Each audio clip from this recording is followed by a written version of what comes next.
Good afternoon. Thank you all for joining us today. I have worked with collections management. I've been a registrar most of my professional life. I grew up in Central California, spent 25 years of my professional career in Seattle. So I have spent a great deal of my time in earthquake country. And I want to talk today about preparedness in Indian country and what we can all try to do in anticipating protections for our collections. But first, I'd like to just review one of the most profound experiences that I've had with salvage from an earthquake situation, and that's what John had referred to, the Smithsonian effort to set up a triage conservation salvage lab in Port-au-Prince, Haiti. It was in June of 2010. Next slide. Thank you, John. This earthquake, as you all remember, wasn't that long ago, was January 12th, 2010. It was utterly devastating for the city of Port-au-Prince, the capital of Haiti. Some of their major monuments were almost completely destroyed. And this is with a 7.0 earthquake. So as I go through talking about what are some of the extremes that we can expect within the United States, it's an example of what the intensity of a quake can be regardless of what the Richter scale is. Next slide. We were asked by Richard Kieran to bring a group of Smithsonian staff down, and we went down in waves of people who were able to help. Primarily it was conservators and conservators through the American Institute of Conservation who came as volunteers, Smithsonian conservators. But I was asked to go down to help set up the registration program, because as you're bringing in all of these objects from private collections, from museums and institutions, we needed to have a registration process to catalog the things as they came in, make sure the receipts and the records were in order. And then additionally, a really critical point, which John has touched on at the other side of an emergency, is how do you plan the storage for the collections that have been damaged? How do you protect them from further damage after the initial disaster? Next one. As you probably remember from the newspapers, there was just incredible devastation from the presidential palace with huge 18th century paintings that were badly damaged. Next slide, please. To the various museums that are in Port-au-Prince. Centre d'Art was almost completely destroyed. Next slide. Paintings were still hanging on the walls, but the outer walls had peeled away. As you know, it's a tropical climate. These would be open to tropical rain, heat, and humidity. And it's also, next slide, a point that this is a situation where these museums are often private museums, but the cultural patrimony is still often in private collections in Haiti. So the program was to help all of the patrimony that needed some salvage response, not just something from an institution like the Presidential Palace. And in fact, the Presidential Palace was designated as France send over responders. They took care of the material that was in the Presidential Palace. But what you are seeing is something that I'll just mention later, is just the seismic stability of the construction was just not sufficient at all. And in fact, the loss of life, 200,000 people, speaks to how inferior the conditions were for architectural protection, for collections, and for people. When we arrived in Port-au-Prince 6 months after the disaster, every single day there were large dump trucks filled with concrete rubble that passed by, many per hour, heading to the sea to dump the rubble in the sea, because that's the place they had to take the material. Next slide, thank you. There was a real sense of desperation on the part of the Haitian museum workers that we worked with, telling us about their initial salvage efforts. There was some real heroism in this, but also some great personal danger to themselves. As you can see, this is a gentleman pulling a painting out of the rubble. He's wearing his tennis shoes. He has no protective gloves. This may or may not be stable, although the UN folks who have arrived are, trying to barricade buildings that were truly in danger of collapsing upon people who are doing salvage. But this is just an example of how an earthquake can completely upend the society. And even though 200,000 people died, and that was a tremendous national trauma, our Haitian colleagues said definitively, "We are glad you are here." One very eloquent gentleman said basically, "We have to admit the dead are dead, but we need to preserve our cultures so we can keep on living." And that is what we all feel as collections people, preservation officers, that this is important for us to do. Next slide. So under the direction of Secretary Kieran, and with some funding from outside private resources, a cultural recovery center was established. They used a former UN compound, so there's an example of seismically proper methods were used. That building survived. Other buildings around it were completely destroyed. Our goal was to create triage conservation labs, set up that inventory registration system, and establish our long-term safe and secure storage. You can imagine with the number of works of art that would have been damaged with such devastation, that it will be years and years and years before the work is able to be completed. Next page. We worked with, as I mentioned, the AIC and with volunteer conservators. The first wave were people who came from the Smithsonian, and I personally appreciate that the secretary and our directors allowed us to go down to provide initial help, and then the AIC brought in volunteers from their resources.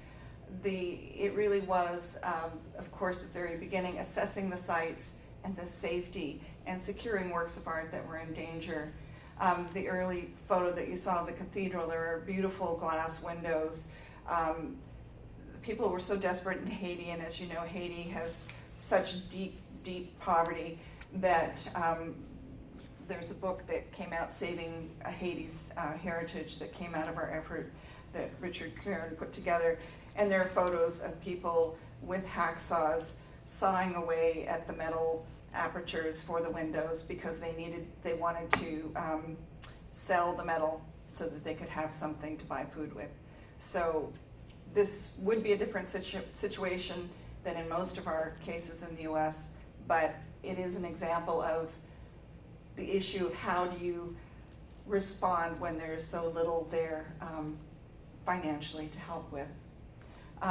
This is the team on the left, Hugh Shockey, who is now at St. Louis, but was at the American Art Museum, conservator looking at paintings. The gal in the red hat is Corey Wagner, who is the Smithsonian Cultural Preservation Officer. The entire effort was to start the recovery effort, rescue, get things out from under the rubble, but it was to provide the Haitian staff and cultural liaisons with training and tools for their own ongoing rescue. This is their nation's cultural patrimony. We're not going down there to say, we're going to take care of this for you. We're going to help you get a jump start in this shocking situation. But we hopefully left tools and systems there, and that is now continuing. It was an 18-month-long project under the Smithsonian aegis, and 30,000 objects were removed from precarious situations, many of them stabilized. This is not treating a painting to put it back on the wall aesthetically, and put into storage situations where they're at least protected from the tropical climate there, which is an incredible challenge, even if you had an air-conditioned museum. So next slide. So what can we do to be prepared at home? Clearly, we do have our own earthquake areas, and we have some pretty severe areas, of potential. In Indian country, certainly we all know Alaska earthquake is now back as far as 1964. That was a 9.3. The land shook for 4.5 minutes. And for those of you that have experienced an earthquake, or one of 15 seconds feels like forever. So you can imagine the destruction that can happen as your building is moving for 4.5 minutes. That one also created the tsunami that we're aware of that came down the California coast and caused fatalities in Crescent City. Along the entire west coast, we have the Ring of Fire. We all know that we think of the earthquakes in California, but Loma Prieta, the LA Basin, but we certainly, it's not just the San Andreas Fault. Seattle had our most recent large earthquake when I was there. It was a 6.8, it was the Nisqually quake, and it happened during public hours at our museum, and we did in fact have a couple of objects jump off. We had designed seismic mounts, but an object lifted off the mount and fell down on objects below it. The Pacific Northwest Coast Subduction Zone superquake is something that's gotten a lot of press recently. There's the big article, a recent article called The Really Big One was in the New Yorker, and it just reviews a lot of the information that is becoming more and more widespread. It's certainly been known in the Northwest, but there is the subduction zone along the coast that can affect from Cape Mendocino, California, all the way up to the tip of Vancouver Island. And that's a lot of tribal nations who are in danger in those particular areas. The last major earthquake on this was off the Washington coast, and this article is very interesting if you have a chance to read it, with a lot of geological sleuthing and combination of research with tribal oral histories, but also a key historic connection. They were able to pinpoint that this happened on January 26, 1700. And the reason they were able to pinpoint the last earthquake, which was a 9.0, is because a tsunami reached Japan on the other side the next day. And at that time in 1700, there were records that were being kept about tsunamis. And this was always called an orphan tsunami. They didn't know where it had been generated. But now they've been able to tie core samples in the Northwest to this tsunami. It took roughly 15 minutes for the wave to strike our own coast, and then it took 10 hours for it to cross the ocean to hit Japan. And then, of course, we all have been horrified by what now news can show us of what a tsunami looked like in Japan most recently and how damaging and dangerous those are. I think those are, San Andreas Fault, West Coast, those are the things we think of in the U.S., but we certainly have other areas. Those of you from the Midwest are certainly familiar with the central U.S., the New Madrid Fault, New Madrid, Missouri. You have here's a USGS map. Sorry, I didn't reproduce it in the slide, but right there around New Madrid, Missouri, you've got 8 different states who have a potential of an earthquake and a potential for a significant earthquake. This one happened in 1811 with following earthquakes in 1812, and estimates of an 8-point Richter scale causing damage there. And then Oklahoma, earthquakes are happening with great rapidity there, increasing rapidity. USGS says in 2014, there were 585 earthquakes in Oklahoma above a 3-point Richter scale. That is versus 109 in 2013. So, depending on your feeling about fracking, there is one thing that seems to be a correlation, and regardless, it's something that in Indian country we're going to have to take a look at as far as protecting our collections, because even a 3.34, those can cause damage if your collections are not protected in storage. I think one of the greatest surprises recently was the 5.8 earthquake here in Washington, D.C. that happened in August of 2011. We actually did have damage to some of our buildings. The Cultural Resources Center, The Museum Support Center out in Suitland could be the geological underpinning of those buildings, but we actually had cracking and damage to the effect of our freight elevator wasn't usable for a while because the jacket of cement around it had cracked. We had cracking around windows. At the downtown museum, we had objects in a curved wall display. The wave of seismic energy came from the south. It was epicenter in Virginia. It hit a wall where an object lifted up off of its mount, and again, as in the situation that I faced in Seattle, it fell down and knocked out another object. So we had two pre-Columbian objects. Other museums within the Smithsonian had some mineral collections. Entire shelves in their storage area fell off the wall. So it's not just obviously the mounts on display, but how it's protected inside your storage areas. And as you read, of course, the Washington Monument was significantly damaged. And for an earthquake that happened in August in 2011, that has only recently been reopened to the public in the last year. So, and that too is a reminder to us about the geological underpinning of Washington, because people always say it was built on a swamp, and yes it was, and that's not a great underpinning for seismic safety. Next point. So it behooves us all to assess our area's risk. Working with your local U.S. Geological Survey representatives, there are maps like this green map for New Madrid for every area in the country.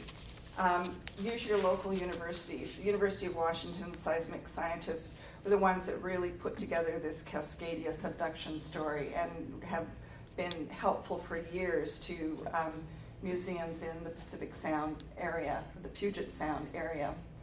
FEMA is our helpful resource. Contact your FEMA tribal liaisons. We have a list of those, by the regions. Milo Booth, who is the National Tribal Affairs Advisor for FEMA, came to a session with us yesterday and is very interested in working on how to communicate what FEMA can do and also what FEMA cannot do in helping in Indian country. The assessments from USGS, FEMA also has this, can help you determine what's your expected maximum quake. And then very importantly, do you have landslide or tsunami risk? One of the stories from Washington State, which I think is a very encouraging story, is that you may have read that the Quileute tribe took very seriously that the village of La Push, which is 1 square mile on the Washington coast, is 1 foot above sea level. Sea level rising alone, that's an issue, but the absolute knowledge that there will be another major subduction quake off the Pacific Northwest coast prompted them to work with the senators of the state of Washington, and in 2012 they were awarded 785 acres of federal Olympic parkland so that they can move to higher ground, because their tribal school is right on the ocean at 1 feet above sea level. Next one. Thinking back to the terrible destruction of the unreinforced concrete that was a major problem in Haiti, it's really important to look back and look at what this seismic rating is for your buildings. Many of us inhabit older buildings. John, Scott, and John are in a 1923 customs house in New York. Seismic ratings change as we have understood historically what the greater risks are.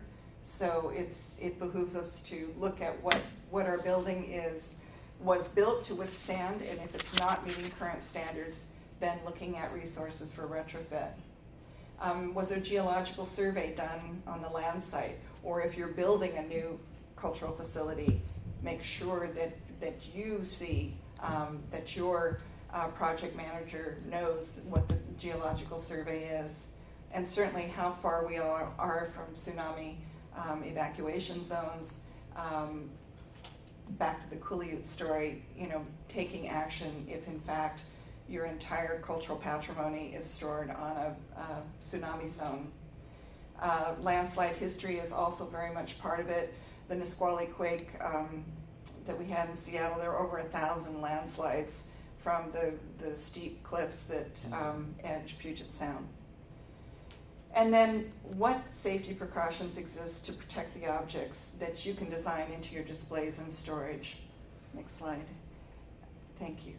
Are the storage shelves secured? Just the experience of Museum of Natural History, very heavy objects on shelves. You need to make sure that they're bolted to the walls and that they're bolted to the floors. Things walk and move in an earthquake. What protective methods can be used for the objects that are on the shelves? Having objects in a protective box, but also having a lip on the shelf so that the box doesn't walk off the shelf. Or what we create in Seattle, and a lot of museums use this, are the backpack snap attachments with the webbing, so that you basically have a seat belt that keeps your objects on the shelf. You also have to think about, all right, we have many collections that are stored in drawers, and they probably have padding and other things around them because drawers essentially move by definition. But if you have a whole set of drawers that the earthquake pushes them open and it pulls over your set of drawers, then all of the protection in each drawer is moot. So something as simple as putting two C-rings at the top and the bottom and a metal stave down the front of your drawers keeps them from popping open when an earthquake is moving the shelves around. It's also very important to really think about the damage from the breakage of windows. We try to avoid having windows in our storage areas, but if we have, in our collections areas, in display areas, what can be done? We use material at the Smithsonian, which is a safety. It's actually for blast proofing, unfortunately, in our new world, but it also is something that would protect the windows. It's like a 3M product that we've used from breaking. And then water pipes, and not just plumbing pipes, but some of the terrible damage that can happen is your fire pipes loaded with water can break, and the water will just keep pumping and pumping and pumping until the local fire station is able to turn that off for you. So locating your storage strategically away from certain sources of water is critical. Research your local options for offsite storage, and I love John's story of, and that includes how are you going to transport it there. The catering trucks was a brilliant practical solution, but look at those options ahead of time because everyone else is going to be looking for them after the major earthquake. Next slide. There are many models from other museums for creating your earthquake plan. One of my favorites is the Getty Building an Emergency Plan. It's very simple. It has a lot of case studies. It has a lot of questions and answers to ask yourself, questions to consider. To whom does your team report during an emergency, et cetera, et cetera. This is, you don't have to invent the wheel. There's been a lot of work done, and I think this is one of the best ones. Certainly, thinking of John's story about access to the site after a fire at Verona, review with your tribal security staff how damaged areas might be secured after a quake. That's not only to protect what's in there, but probably more importantly, keeping people out so they're not injuring themselves by, with good intentions, trying to go in before we know it's safe to go in. And then with that, know who you would contact for an engineering assessment of the safety of the structure before re-entering. And the inventory, golden rule, keep your inventory records in an off-site place, keep them in a form that you can use whether you have electricity or not. You have to really think about, after the earthquake, that you've got your team ready for response with clear roles of reporting, have written emergency guidelines for how damaged objects should be handled, and always underscore personal safety.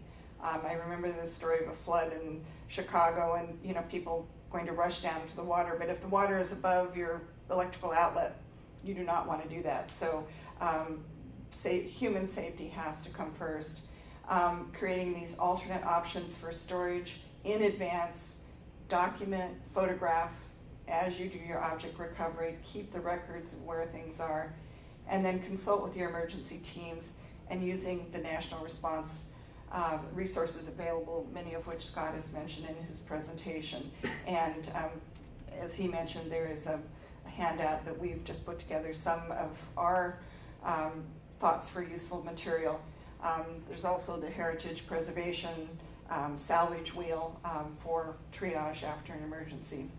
So we are all in this together. I think ATALM does a wonderful job of networking and bringing us all together so that we can share ideas and learn from experiences that have happened with other institutions. So please feel free to ask your questions if we have time, and send us questions in the future.